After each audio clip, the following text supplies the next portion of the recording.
pamene tikumaliza mtsutso wathu akapambe nafuna muneneko in 30 seconds chimene mungayamikireko amuluzi chimene mmaona kuti munthu uyu ine pa zinthu izi ndimaona kuti zili bwino kwambiri kenako amuluzi ndipemphanso kuti muchite zomwezo kwa akapambe tiyambeni Dr. Bauer, 30 seconds. To be the president of Malawi. His Excellency Atupele Mulozi ndi munthu mmodzi amene ali Malawi with the impeccable credentials. Munthu with his integrity amene waphunzira bwino maphunzira pamwamba kwambiri wagwira ntchito motumikira dziko lake for a very long time. Amenewa ndi munthu amene amadzipereka kutumikira Malawi tiyotero ndoyenera kutumikira Malawi. Amuluzi munganenechani Vile kwa Muluzi ndimafuna ndafusa akapambe kuti upresident yo pa 16 September chapasa Muluzi kapena amalawi akupaseni inu potengera ndi zabwino zimene mwayankhula za Muluzi. Achibwenanga afuna ndipatse ine. Amuluzi munganenechani za Dr. Kabambe in 30 seconds. Dr. Kabambe, I look at him as a man of excellence, a man of experience, and I look at him as my brother because we are fighting for the people of Malawi. And this is a fight for a better Malawi. We may have our differences in policy, but we believe in one thing, and that is Malawi must win. And he is an exceptional man, and I believe all the candidates are exceptional people. And my brother, I wish you the very best. But I should win. I wish you well as well. We are competing and it's for the Malawians today to decide who they vote for. On that note, tikupempheni kuti mungonenabe mfundo zanu zotsiriza kuomba mkota chifukwa mwatenga ma 30 seconds kuyamikirana mwina 1 minute taomba ni mkota kuti amalawi akuvotereni inuyo ngakhale anzanu onso ndi abwino akuvotereni inuyo ngati mtsogoleri wa dziko lino chifukwa chani ndipo inu mukhulupirira kuti mudzasintha dziko lino motani. Tiyamba ndinu Amuluzi 1 minute kenako Akapambe 1 minute. Dziko lonse lasintha likufuna mtsogoleri amene ali ndi masomphenya komanso kachitidwe katsopano kayendetsedwe ka dziko komanso pafunika mtsogoleri amene ali ndi kutekera accountability ndi ofunikira kwambiri. Dziko lonse lapansi likuyang'ana kufunisisa atsogoleri amene ali ndi mbiri afuna atsogoleri amene ali ndi mbiri yabwino amene akhoza kukopa kuti ndalama zakunja zibwere mdziko muno. Ine ndikukhulupirira kuti tsiku la lero pamene dziko lonse likusintha Atupele Mulozi ndi mtsogoleri mmodzi amene akhoza kukopa kuti ndalama zakunja zibwere mdziko muno, investments zibwere muno. Izi zithandiza kuti ma business apite patsogolo, ulimi upite patsogolo, chuma cha Malawi chipite patsogolo. Indi ndi plan business first. Amalawi akhale ndi ndalama ndi chakudya ku nyumba. Zomwe kwambiri. Dr. Kabambe 1 minute. Achakwera dziko la Malawi aliononga kwambiri pa nkhani za chuma. Chuma chatsika koyipa kwambiri. Tabwereka ngongole pano tichoko 4 trillion kufika pa 18 trillion muzaka 5 popanda kuonesa chimene chachitika. Tili ndi largest misalignment in exchange rate imene sinaonekeponso dziko la Malawi before 1,700 kwacha to 5,000 kwacha to dollar on the parallel market. Tili ndi ma interest rates amene akwera kwambiri, inflation imene akwera kwambiri andi kupita kukwerabe. Katangali wachuluka kwambiri dziko lino komanso tili ndi mavuto kuti chuma sichimakwera muzaka zonsezi zaka 5 zimene zadutsazi. Ndiye pano tili pa chivuto chachikulu kwambiri. Zikufunika anthu odziwa bwino ntchito yawo apereke utsogoleri wabwino proper stewardship kupanga rana wa economy. Ife tatsimikizika UTM kudzakonzanso chuma cha dziko lino dziko lathu likhale bwino liyambe kupita patsogolo ubwino wa Malawi business ndi tonse as a country. Thank you so much. Zomwe kwambiri. Titokoze kwambiri kwa atsogoleri athu chifukwa chovomera titakuyitanani kuti mudzakhale nawo pa mtsutso umenewu. Monga tinanenera tinayitana atsogoleri a zipani zisanu kuno ku Malawi: People's Party, Malawi Congress Party, UTM, United Democratic Front ndi Democratic Progressive Party. Atsogoleri enawo akana kubwera kudzatenga nawo gawo pa mtsutso umenewu. Inuyo munavomera tikuthokozeni kwambiri Dr. Dalitso Kabambe a UTM komanso a Atupele Muluzi a UDF chifukwa chotenga nawo gawo pa mtsutso umenewu. Apa ndi pamapeto pa mtsutso wathu wa chiwiri komanso mitsutso imene tinakonza mu chaka cha 2025. Ngati pempho limene ndakupemphani kumayambiriro tisanayimbe nyimbo ya fuko, tikupemphani kuti nonse mbwere patsogolopa mugwirane chanza kuonetsa umodzi komanso kulolerana kumene kulipo pakati pa atsogoleri a ndale kuno ku Malawi. Ndipo ndikupempheni ena tonse tiyime chifukwa tikhala tikuyimba nyimbo ya fuko posachedwapa.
ya fuko watu kumalizanso mambo umene wa presidential debate chaka chino cha 2025 pamene tikukonzekera chisankho chimene tidzavote pa 16 September.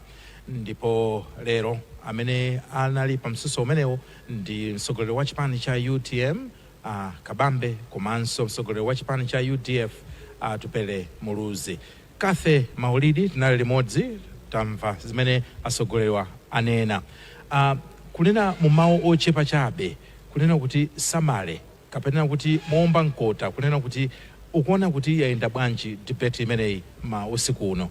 Debate imeneyi iwana nitakunena kuti yaenda bwino kusiyana ndi momwe zinali ulendo watha. Lero we've seen ma candidates akuchita di debate. Kunali ndithu mtsutso wina kumanena kuti ane ndizapanga chakuti wina ndikutsutsa ta ine sindikuona kuti zimenezo ndizotheka apa zifuka zakuti ndelero kunali ndithu kusiyana timakamba za last debate kuti it was more like a panel discussion koma lero taona ndithu Atupele Muluzi akubweretsamo ndithu element ya debate nthawi zonse kumachita point out kuchita pick my issues amene Akabambe anena ndikunena kuti ine ndizimenezo ndikuona kuti it's not possible pa zifuka izizi ndekwa ine ndikuona kuti lero takhala ndi debate kusiyana ndi momwe zinalili debate yoyambirira. Utaona kuti kwa iwo amene mwina sanabwere apapa anzawo abesa kapena sanabese. Ine nkuona kwanga wayana ndikuona kuti anthu amene anabwera kuno lero apeza mwayi waukulu chifukwa anthu ambiri ena anali kuno amaonera ena anali kunjaku akutsatira pa mawayilesi osiyanasiyana ngakhalenso kuti tsatira ife pa mawayilesi athu ya Times kanema pa Facebook apeza mwayi anthu amene anabwera kuno choyamba chifukwa choti anapatsidwa mpata owafotokozera Malawi kuti kodi iwo atapatsidwa mwayi kulamulira dziko lino angatani ndipo afotokoza mfundo zawo. Kunali mfundo zosiyanasiyana namba ndi nkhani yokhudza zaulimi kuti kodi adzatani makandidates amene watata Malawi wasankha adzatani kuonetsetsa kuti atukula ntchito zaulimi. Anafotokoza Akabambe kuti iwo akuunikira kuti mwina azafikitse 500 billion kwacha kupita ndithu ku sector amene ya zaulimi kuti atukule ntchito zaulimi. Anakamba poso zona zoti akufuna kuzakhazikitsa fakitale yopanga fertilizer mdziko muno kuti fertilizer kamapangidwa mdziko muno mwina azipezeka mosavuta komanso pa mtengo otsika. Nkunena kwawo kuti akukhulupirira kuti fertilizer sangapitire 50,000 atati atsatira ndondomeko zonsezo zomwe anafotokoza. Anafotokoza poso Atupele kunena mwina wasanapitirize nkhani imene ya 50,000 inavutirapo chifukwa chonena kuti Atupele amaonesa kuti samafuna kupanga commit a number. Yes. Ndiye maanka kapena kuti amene amayendesa msuso umenewo anayesesa ndithu kuwapempha kuti kwakakamiza kuti achule nambala koma iwo amaoneka kuti samafuna kutulusa nambala. Anapereka chifukwa chanji?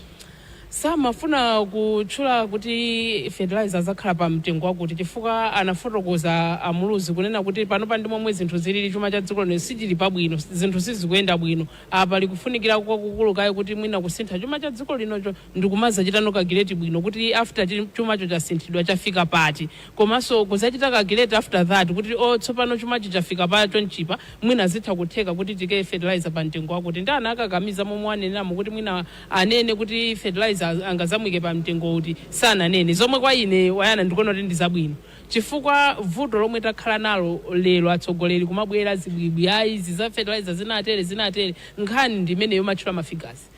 Kutchula mafigures umatchula ukunena zinthu zapanopa most of the time kuti tikaunikira nthawi imeneja momwe anthu amanota fertilizer zakhala mwina pa 4,000 enkanthu 4,000 enkanthu, that time fertilizer analali pa 20,000 and nthawi imeneja zimaoneka ngati zomveka kuti okay mwina fertilizer athu andi kuzafika pa 4,000 chakuti, koma lero taona kuti zimene zakanika mpaka nadzulo tamva kulengeza mitengo ina yatsopano ya fertilizer kuti 90,000 kwacha, yomwenso si zoti wina alenso zingopita pansika kukagula, ndi zoti za mapulogalamu kusonyeza kuti panopa ndi momwe chuma chilili it's not possible kuti thumba la fertilizer wina aliyense nkuligula 4,000 chakuti, zosatheka. So pano koma izo zinali malonjezo, koma tionani panopa pamene zafika ndi momwe zinthu zilili mdziko muno ndi zosatheka kuti fertilizer thumba ligulidwe pa mtengo umenewo. Ndiye kutchula mafigures zitha kukhala zabwino pano, mwina anthu ena atha kukopeka kuti akakuvotere, koma after some time utha kuzapezeka zoti zinthu sizili momwe umayembekezera,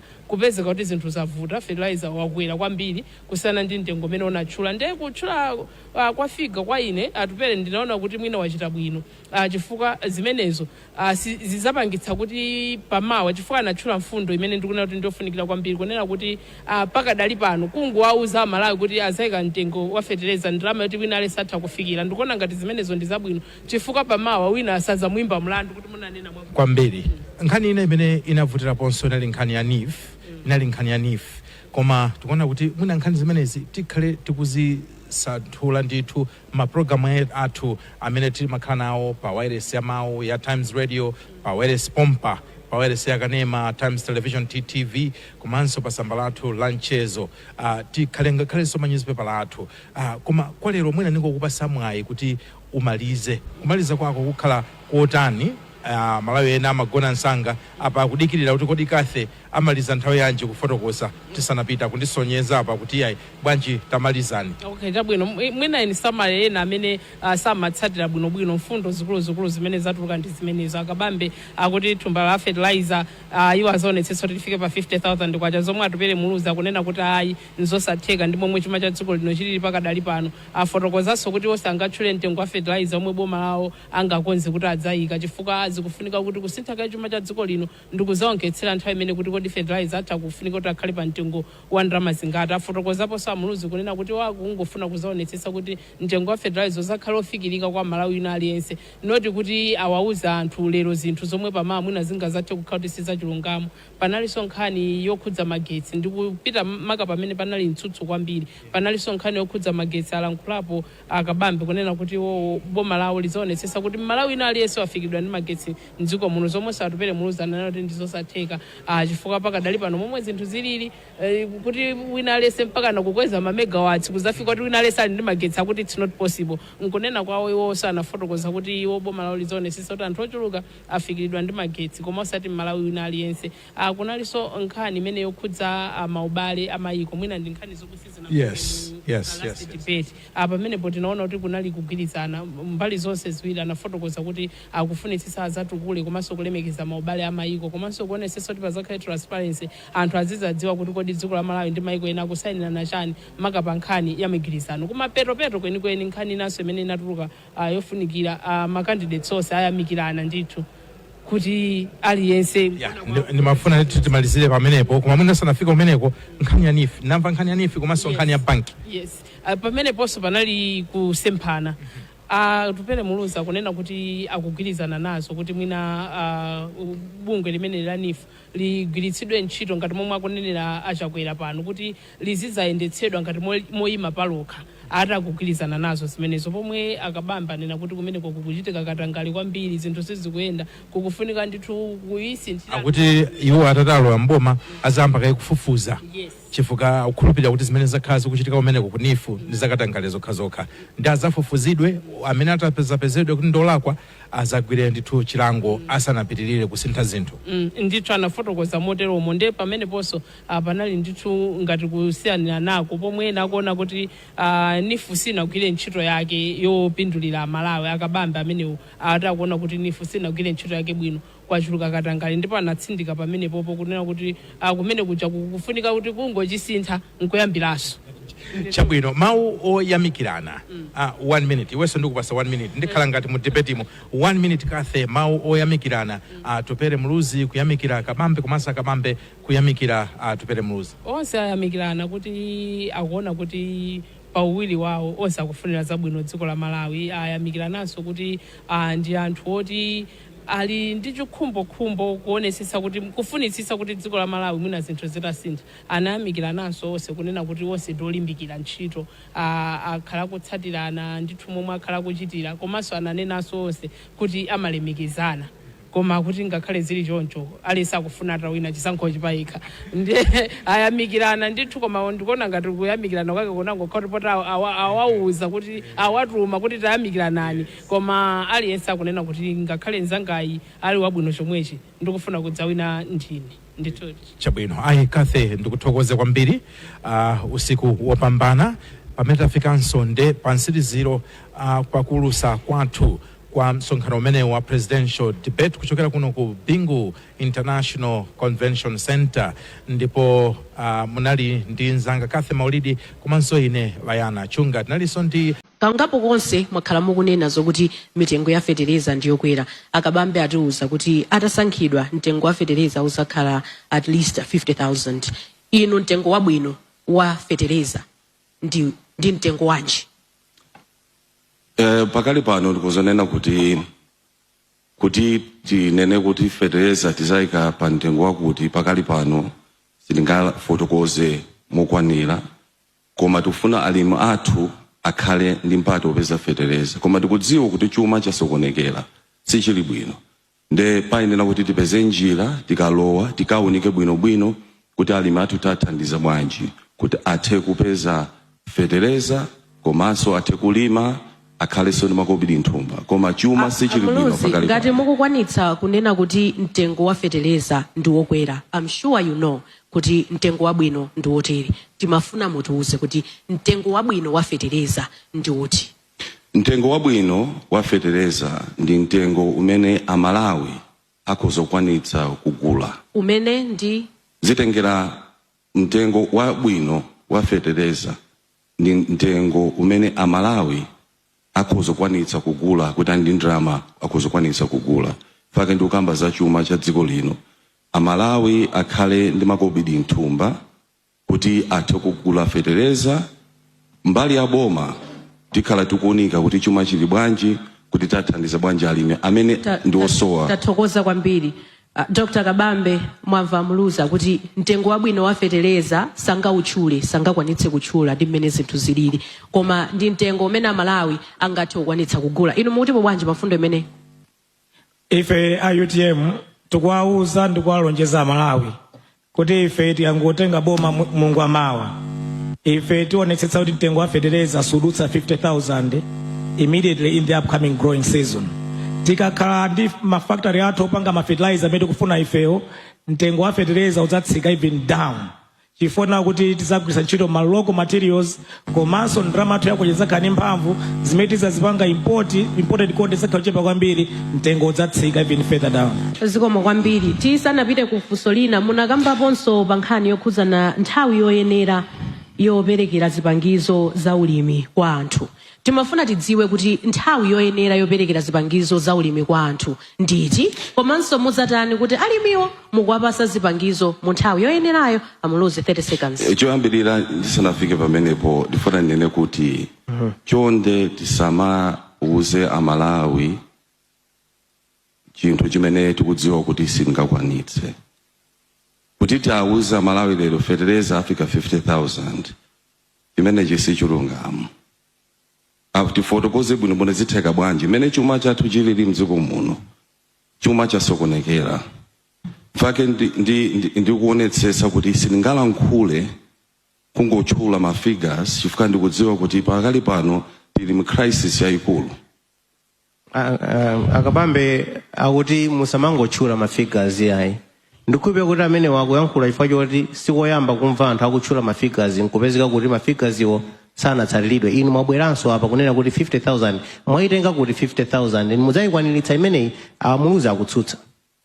30 seconds. Ife UTM tinalonjeza za 4,900 mu 2019 mu 2020 first growing season ya Tonse Alliance lonjezo la fertilizer price linakwanitsidwa chakudya chinalipo ambiri chaka chimenecho under the AIP fertilizer price mafika 4,900 ndero lonjezo pete napanga last time tinalikwaniritsa komanso world market price ya fertilizer pano ndi $30 at $30 per bag at $1,700 it's just around 58,000 there about plus or minus nde ife tikulenazi tapanga kali calculations pa $30 per bag ukagula kwa middlemen ukagula kwa manufacturers it can go down to $20 per bag which is around 40,000 kwacha malai kwacha izi nzoteka akapanga calculations ife tapanga kali calculations amene. Tipite kumfunso lina mwakambapo ndithu zokhuzana ndi ma mega farms. Ntchito za ma mega farm ku Malawi zikufuna kupititsa ulimi patsogolo komanso kuti chakudya chizipezeka mosavuta koma ntchitoyi pakadali pano ikumana ndi zovuta zosiyanasiyana. Ena akuti pali zovuta pakayendetsedwe kake andale ena kungosokoneza. Ndi njira ziti zomwe mudzayike kuti ma mega farms apindulire amalawi? Tiyambe ndi Dr. Kabambe, muli ndi mphindi ziwiri. Ma mega farms ku Malawi kuno uli malo awiri, tili ndi large scale tili ndi small scale. Ndiye ma mega farms alipo kali. Irovo ndi one of the mega farms. Press agriculture ili minda mbiri imene ikungokhala panopa. Ifeyo ya UTM ma farms ngata a press agriculture tikangola mboma onse tionetsetsa tikuyamba kulima immediately tiayika into production tithandize press agriculture azilima ikhale mega farm ina. Pali ma mega farms ena kandi a coffee amene asangofuna athandizidwe ndi ma large scale farms kale koma chimatisapange ife kwa kulimi wina ndionetsetsa kuti alimi onse ampunga kapena alimi onse athonje tawathandiza kuti pali kampani imene ikuagula alimi aja thonje la mwachisanzo kungabu ndi kukulowa chire kusanje ndi kuchikwawa pali business imene ikuagula alimi onse athonje kumene kuja ndi kumalipanga jini kumapanga nsalu kumaumba zovala kumene kujako ikhala ngati mega farm imodzi kumene kujako ikupanga aggregate chilichonse chimene akulima limene kujako mulimi ngati umeneyo komanso kumene kuli ng'ombe zambiri pakhale kampani yowathandiza alimi ibweretse ma deep tanks kumene kuja iyathandiza alimi kuti ulimi wawo kumene kuja kwa ng'ombe upite patsogolo ng'ombe zonse zipita ku abattoirs zina tizipangira ma skin and hides tizipanga nsapato ikhale industry yatunthu ngati imeneyo kumulanje ndi kuthyola amalima zinanazi ma canning factories achabwererenso adzapanga amalgamate all the farms aggregate all the farms into one big industry ya fruit canning industry yomatenga zipatso zonse kuzikonza bwinobwino akatero azipange process nkumagulisa zipanga process ndiye zimene tikhoza zipanga country wide kuonetsetsa kuti asankha kuti dera ili tikulima zakuti alimi osakuthandizidwa there's a framework to support them and tikupitisa patsogolo ulimi wathu. Mwina zimene mwafotokoza za Malawi amene akukumvetserani pakadali pano akuona kuti sizachilendo.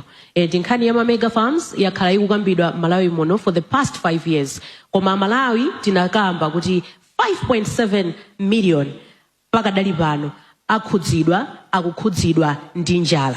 Chikuvuta ndi chani pakayendetsedwe kama mega farms? Kamba 16 September amalawi akusankhani muzayendetsa bwanji kuti ma mega farms apinduliredi amalawi? Muli ndi 30 seconds. Nechi kuvuta nkhani ya mega farms number 1 imene ndi concept ya UTM ena wango ibwereka sakuipanga ndasandi sakuidziwa njifoke zinavuta leadership inavuta zongobera mayeso zimakuvuta upanga implement ndi anabera mayeso amona ngatazikwanisa ndi ifeyo ino ake ama mega farms a UTM zimene zoti kudziwa machitidwe ake ndi ndafotokoza apazi amalango tivotera mwezi wa munga mauno aone mete achitire tiyala ma mega farms countrywide nkuonesa kuti chili chisudipanga process tikusintha ulimi wathu permanently for the good of our nation. Amuluzi mudzayika njira zanji zomwe boma lanu lizatsatire poonetsetsa kuti ma mega farms akupindulira amalawi muli ndi mphindi ziwiri. Ulimi sungapite patsogolo komanso investment kuchokera kunja singabwere muno ngati sitikonza nkhani ya foreign exchange yathu ndalama ya kunja. Izi zikupangitsa kuti alimi asathe kupitisa patsogolo ulimi kuphatikizira ku mega farm. Ngati sitikonza nkhani ya exchange rate yathu sitingafotokoze nkhani za ulimi mdziko muno. Ndikufuna ninene kuti mega farms si ntchito ya boma kupanga farming. Government does not understand farming. Farmers understand farming. Ndalimi amene amadziwa ulimi. Ntchito ya boma ndikuonetsetsa kuti khazikitsa kandondomeko zoonetsetsa kuti tikukopa alimi makamaka akunja. These are the people who understand farming. Ndamene ali ndi ukatswiri odziwa kupanga za ulimi mdziko muno. Njira imodzi yopanga ma mega farm izikonza exchange rate komanso njira ina ndikuonetsetsa kuti tikubweretsa ndondomeko zatsopano zokopa makampani kuti abwere kuno azakhazikitse ma mega farms mdziko muno. Mwachitsanzo nkhani ya msonkho tax issues zimene amafuna kuti adziwe komanso malo tili nawo green belt maderaso osiyanasiyana ndi ntchito ya boma ndikukhulupirira kuti alipo ndithu alimi amphamvu muno mu Africa. Tikudziwa kuti pali mayiko amene ndiwo andingana nawo amapanga bwino kwambiri ndikoza kwakopa kumdziko muno kuti abwe panga farming koma ulimi kuti upite patsogolo tena kukonza nkhani ya kwacha. Nigeria state ngati chitsanzo ya ikulephera kupita patsogolo chifukwa nkhani ya kwacha. Komanso anzanga akwambaso nkhani ya kwacha ngati kulibe foreign exchange sizingatheke kuti ulimi upite patsogolo. Forex mega farms mukuzilumikiza bwanji zimenezi kupindulira amalawi ma mega farms. Komanso pafunso lomweli ndikupasani minute kuti muyankhe. Kabambe anena kuti mega farms ndi concept ya UTM ino ngati IUDF ma mega farms mukhoza kwakwanitsa kwayendetsa kupindulira malawi. Afotokozoka kuti ma mega farms takhala nawo kale takhala nawo mdziko muno. Tea estates, tobacco takhala nawo. Koma vuto mene likukamba za foreign exchange. Farming the business, agriculture, mega farms the business. Ngati business ini yonse imangana zinthu zingapo. One, stability, kuti zinthu pali ndondomeko, kuti ma business akuzipita patsogolo, patikizaso ulimi. Nde pakali pano nkhani ya kwacha ndimene kupangisa kuti anthu ofuna kubweretsa ndalama mdziko muno sangabweretse ndalama pa $1,500. Pezi kuti pa black market kwacha dollar itukugula almost 5,000. Izi ndi zimene tikupangisa kuti ulimi usapite patsogolo fika ma inputs zinthu zobweretsazo. Yes, tikukamba za exchange rate ya 1,750 koma the real exchange rate si imeneyo iyayi. Exchange rate yenieni ndi ya $4,000, $5,000 ndimene ili pa sika pa black market. Chifukwa mdziko muno tilibe ndalama dollar, tilibe foreign exchange. Funso lotsatira ndiyamba ndino Amuluzi 2 minutes kenako Dr. Kabambe 2 minutes. President Lazarus Chakwera adanena mu May 2025 kuti pali mapulani a boma oti National Economic Empowerment Fund NEF ikhale banki ya chitukuko kapena kuti National Development Bank ndicho linga chokulitsa ngongole zofewa kwa achinyamata ndi amayi komanso kulimbikitsa kukula kwa chuma. Poyamba ndikupatsani kaye 30 seconds. Muluzi mukugwirizana nalo ganizoli kapena mukuona ngati si ganizo labwino? 30 seconds. Kuyambirira NEF ine ndimakhulupirira kuti private sector ndimene imathandiza kuti zinthu ziyende, kuti private sector iyende.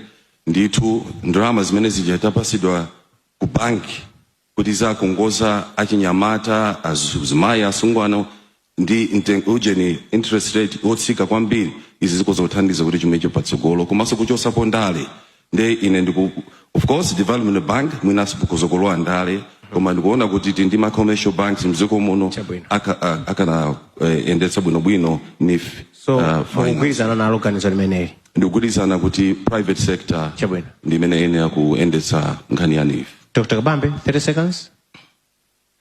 chikuchitika kuti ife ndikatanga lekha ife tikalamboma tiyamba tapangaka forensic audit and take to task all the culprits ndikatanga lekha kuchitika kuti ife and sikungofuna songoisintha or just like that tiyambe tafufuza kai zochitika kuti ife. That's number 1. Number 2, ndili Governor Reserve Bank ya Malawi tidakhazikitsa Malawi Agricultural Industrial Investment Corporation imeneja ndi development bank ya ulimi mmete maikhazikitsa imeneja timafuna ikhale bank ya alimi ndi ma manufacturers osa dziko lino imeneja ndifuna kuikulitsa ithandiza alimi ikhale banki kapena ayi kapena ayi nifi nzola kuikazi kupangika pamene kucha ayi. Chabwino ndiyeno tibwere ku funso lotsatira pamenepo ili ndifuna kuti mulongosole bwino lomwe tiyamba ndino amuluzi 2 minutes.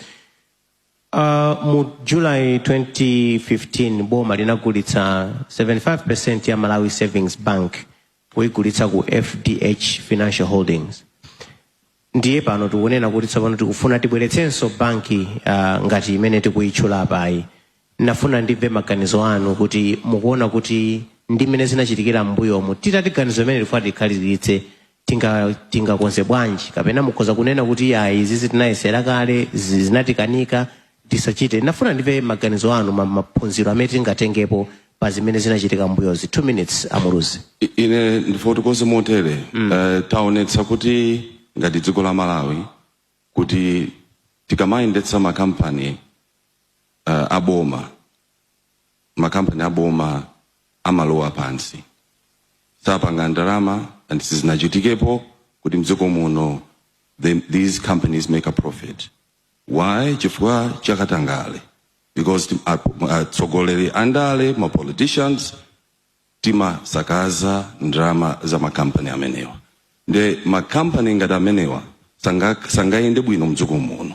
Nde mene ndikufotokoza panopa nkhani ya NIF nanena kuti tiyenera kuona ndondomeko ina kuti ndi mabanki mdziko muno. NIF ni financing low interest finance. Ndalama zomwezo zikuzopita ku financial institution kuti anthu apitaka kungozi kumeneko azitha kubweza bwinobwino osati kutengera ndale osati kutengera chipani chimene munthu kuchokera koma azipeza ngongole pa interest rate yotsika. Ndiye tikuonetsa ndifuna ninene kuti efficiency kuchokera kuboma kuendetsa makampani taonetsa kuti ndizosatheka zavuta. Mukangana makampani amene akuenda bwino. Look at Nico Holdings in 4 countries. National Bank ikuenda bwino. Private entities. Commercial Bank of Malawi kali inali aboma lero ndi Standard Bank ikuenda bwino kwambiri. Kutanthauza kuti vuto ife andale tikamayendetsa makampani aboma mdziko muno timatenga ngati ndi ma estate athu kuti tizingotenga ndalama mangosoweretsa. Ndiye chifukwa chake makampani amenewa sapanga ndalama komanso amangokhala kuti timangosokoneza ndalama za Malawi. You still have 10 seconds. Sindikudziwa ngati zikugwirizana ndi zimene munanena poyamba paja kuti kodi ndi ikhalebe banki kapena ayi. Nafuna kuti you should come out clear on that. Malinga ndi fundo yo kumapeto imene mwanenayi. Inayo ndikuona kuti pafunika kukhala development bank. Okay. There needs to be agricultural bank. Pafunika kuti pakhale development bank. Zimene zikozothandiza kuti mbali ina ya chuma cha dziko lino chipite patsogolo. Komabe ndikufotokoza kuti mene mwafotokoza kuti